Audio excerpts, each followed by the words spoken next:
Vitajte pri sledovaní 6. časti seriálu 360 stupňových leteckých videomáp s názvom Príbeh Hrona. V tejto časti budeme sledovať stredný tok Hrona od Žiaru nad Hronom po Slovenskú bránu, ktorou sa končia hory a začínajú sa nížiny. V úvode sme preleteli vedľa Žiarského rybníka, ktorý je vyhľadávaným kaprovým rybárskym revírom. Napravo vidíme dominanty okresného mesta Žiaru nad Hronom, kostol povýšenia Svätého Kríža a za ním park Štefana Mojzesa. Pôvodný názov Svätý Kríž nad Hronom si mestečko nieslo do roku 1955, kedy život tunajších obyvateľov zmenila výstavba hlinikárne. V tomto roku bolo mesto premenované na Žiar nad Hronom.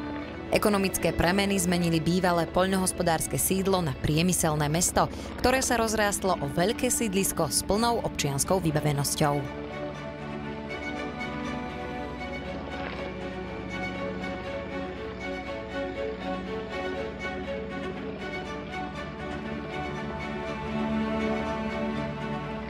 V smere letu vidíme, že tok Hrona v Žiarskej kotline vytvára dlhé meandre.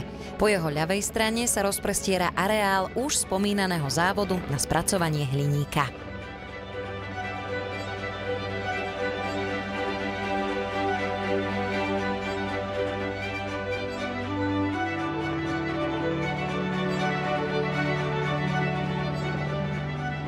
Tesne za miestom križovania rýchlostných ciest R1 a R2 sa vody Hrona približujú k obci Lovča. Blízkosť rieky v minulosti predurčoval spôsob obživy Lovčanov. Bolo to predovšetkým poľnohospodárstvo, rybolov a pltníctvo. O pltníkoch je aj lovčianska hymna, boli vraj najchýrnejšími obchodníkmi v tekovskej stolici. Za obcov sa na horizonte týči pohorie Vtáčnik s rovnomenným najvyšším vrcholom. Po ľavej strane vidíme skládku odpadu, ktorá vznikla počas celej histórie výroby hliníka. Ten sa prevažne vyrába z horniny nazvanej bauxit.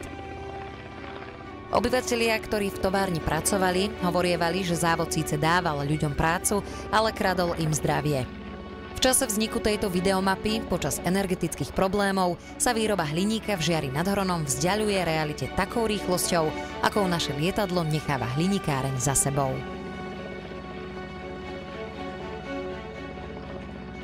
Žiarska kotlina bola v minulosti jazerom s rozlohou okolo 100 km štvorcových.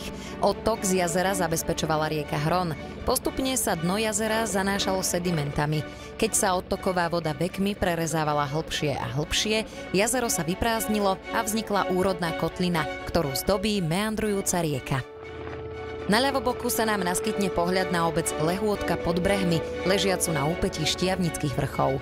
Skalný útvar a zároveň prírodná rezervácia Sabóva skala nesú meno po geológovi Jozefovi Sabóvi, študentovi Banskej akadémie v Banskej Štiavnici, ktorý to dotiahol až na rektora Budapešťanskej univerzity.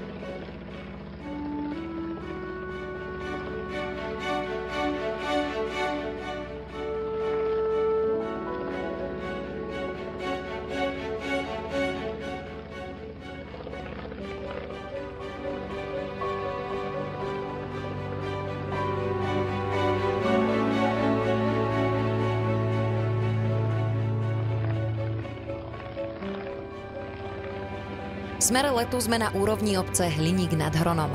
Pod nami sme minuli významné prístavisko vodákov.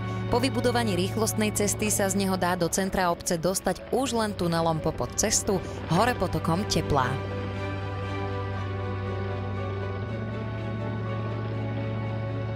Po pravej strane leží Dolná Ždaňa s dominantou kostola Svätej Trojice. Viac vpravo v pozadí je Horná Ždaňa.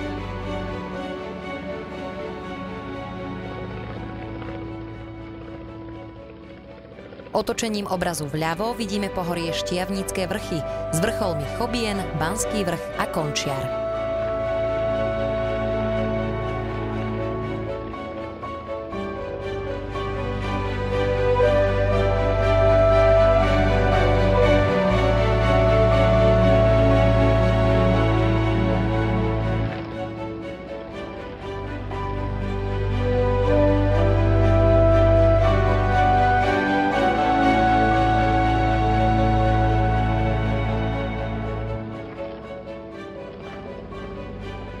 Blížime sa k zúženému juhozápadnému výbežku Žiarskej kotliny. Po pravej strane máme miestnu časť obce Bzenica, Bukovinu.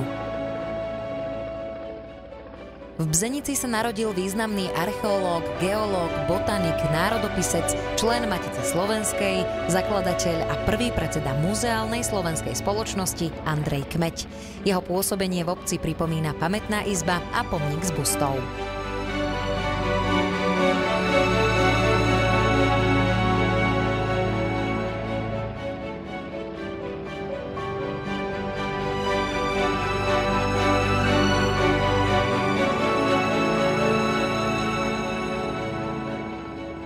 Po ľavotočivej zákrute sa na pravej strane objavujú zrúcaniny hradu Revište, pod ktorým sa nachádza prístavisko s možnosťou táborenia a občerstvenia.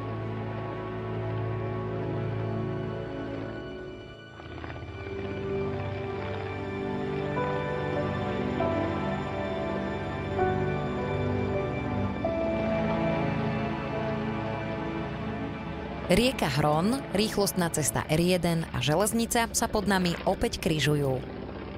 Na pravoboku pred miestnou časťou Malé Podzámčie sa nachádza Revištský rybník. Tento chránený areál je významným hniezdiskom vtáctva a stabilnej kolónie Ondatry pyžmovej. Na terase nad ním sa nachádza zveropark, obľúbená prírodná zoo uprostred hustých lesov.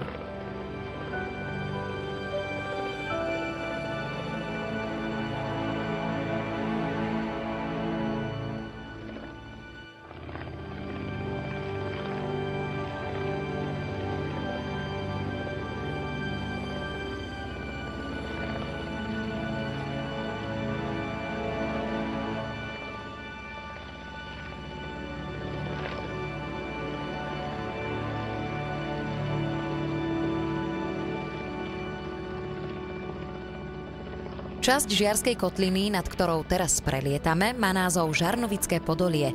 To nám dáva tušiť, že sa blížime k ďalšiemu okresnému mestu, k Žarnovici. Názov mesta je odvodený od slova Žarnov, čo je slovanské pomenovanie mlynského kameňa. Tie sa kedysi ťažili v okolitých lomoch. Pravostranný prítok Kľak privádza do Hrona vody až spod najvyššieho vrcholu pohoria Vtáčnik.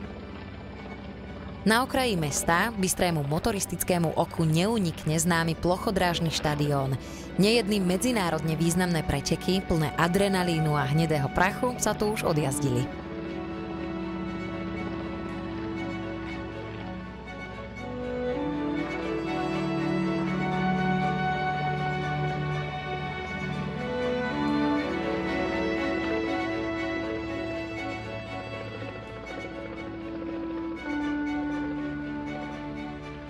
Miestna časť Žarnovice, Okrut, je s mestom prepojená mostom ponad Hron aj rýchlostnou cestou.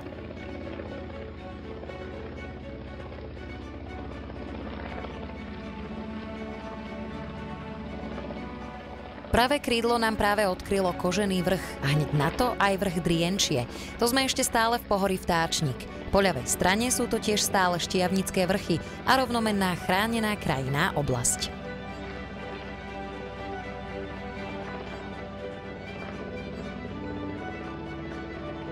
Prelietame ponad miesto vyústenia dedičnej štôlne cisára Jozefa II. Do Hrona. Vo svojej dobe bola s dĺžkou cez 16 kilometrov najdlhším banským dielom na svete. Kostol svätej Kataríny je dominantou obce Voznica. Do Hrona sa v nej vlieva potok Rychnava.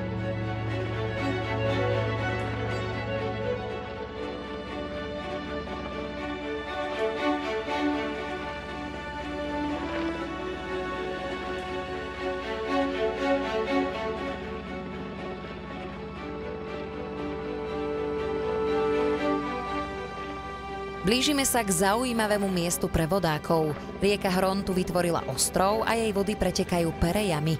Je to príjemné spestrenie inak pokojnej plavby.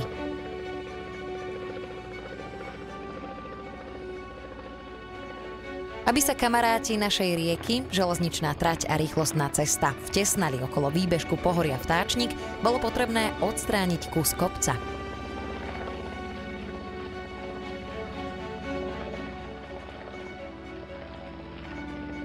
Chránené územie Drastvica po ľavej strane patrí k skupine prírodných rezervácií Pralesy Slovenska. Drevinovo pestrý prales sa tu zachoval vďaka podložiu a nedostupnosti terénu. Stromy tu dosahujú svoj fyzický vek s obvodom kmeňov aj cez 4 metre.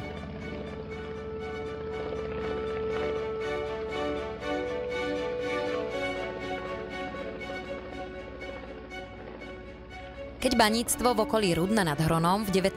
storočí zanikalo, začalo sa s výstavbou sklárskej huty.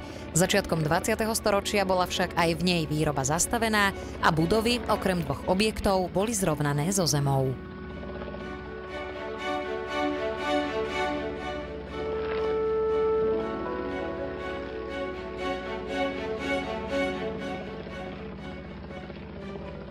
Rieka Hron a naše lietadlo sa blížia k obci Brehy, ktorá leží na západných svahoch Štiavnických vrchov. Prvá písomná zmienka o obci sa datuje do roku 1283, kedy sa nazývala Mogosmort. Po maďarsky sa nazývala Magasmart, po nemecky Hochwald a Hohenmaut. Od roku 1773 sa prvýkrát použil názov Brehy. K vzniku osídlenia tejto oblasti prispelo aj baníctvo. Dolovalo sa tu striebro a v potoku Liešna ryžovali prví osadníci zlato. Starú tradíciu malo v obci hrnčiarstvo. Nachádza sa tu aj hrnčiarske múzeum. Obyvatelia rozvážali hlinený riad po celom Uhorsku. Obec dobí viacero sakrálnych pamiatok. K najvýznamnejším patrí rozhodne barokovo-klasicistický kostol svätého Jozefa Pestúna z roku 1786. V obci je zachovaný vyše 200 rokov starý Fabkovie dom a je v ňom zriadené obecné múzeum. Po domčeku záujemcov s veľkou pravdepodobnosťou prevedie brežský hrnčiar Ján Fiala, ktorý ako jeden z posledných uchováva živú hrnčiarsku tradíciu obce. Otočením obrazu vpravo vidíme bezprostredné dominanty mesta, vrch Gupňa a Vypálené. Vľavo od mesta je šibeničný vrch, na ktorý vedie náučný chodník.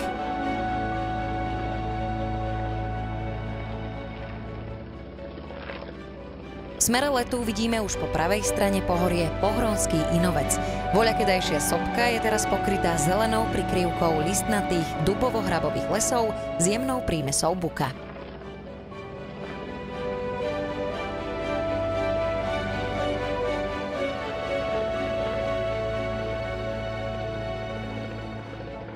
Nad cestou číslo 65 na pravej strane sa nachádza legendami opradená dievčia skala so skalnou kaplnkou.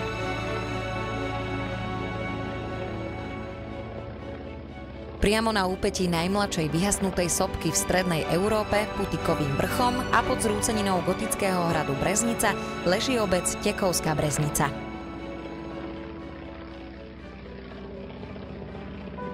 Na pravom brehu Hrona sa rozprestiera obec Orovnica. Pôdu získali prví osadníci klčovaním lesa. Na pravoboku vidíme významnú pamiatku obce, rímskokatolícky kostol svätého Jána Bosku. Postavený bol v roku 1935 na mieste staršej drevenej zvonice.